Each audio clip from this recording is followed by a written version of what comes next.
ধনধান্য পুষ্পভরা আমাদের এই বসুন্ধরা, তাহার মাঝে আছে দেশ এক সকল দেশের সেরা।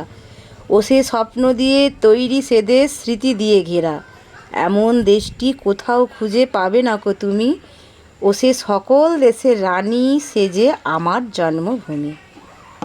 নমস্কার বন্ধুরা, আজ আবার চলে এলাম তোমাদের সামনে একটা ছোট্ট ভিডিও নিয়ে।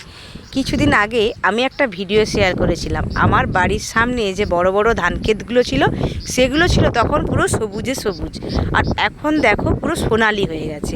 সমস্ত ধান ক্ষেতের ধান পেকে গেছে।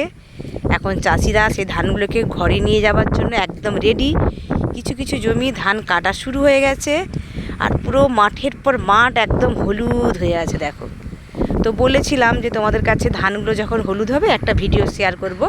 তো আজকে হাঁটতে বেরিয়ে তাই ভিডিওটা বানিয়ে ফেললাম আর তোমাদের কাছে শেয়ার করলাম। আমার বাড়ির চারপাশে এই যে এত সুন্দর সোনালি ধান ক্ষেত, আমার তো দেখে ভীষণই ভালো লাগছে।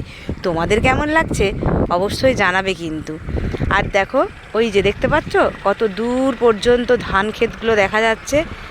আর দেখতে পাচ্ছ কিনা জানি না, হারভেস্টারে ধান কাটা হচ্ছে আর ট্রাক্টরে করে ধানগুলোকে সব ঘরে নিয়ে যাচ্ছে চাষিরা। এই যে এখন শুধু আমাদের মাঠে হারভেস্টার আর ট্রাক্টর, এগুলোই আমাদের দিকে। তো ধান চাষ ছাড়া আর কিছু নেই, আমি আগেই বলেছিলাম। পুরো মাঠের পর মাঠ ধান চাষ, ধানের উপরেই চাষিরা জীবিকা নির্বাহ করে। অন্যান্য জায়গাতে যেমন আলু, সবজি, বিভিন্ন রকমের চাষবাস আছে, তো আমাদের এখানে শুধু ধান। বড় বড় মাঠ সব ধানের, আর সব পেকে একদম হলুদ হয়ে গেছে। দেখতে এত সুন্দর লাগছে যেটা তোমাদের বলে বোঝাতে পারবো না। খুব ভালো লাগছে, সূর্যের রোদটা পড়েছে, খুবই সুন্দর লাগছে দেখতে।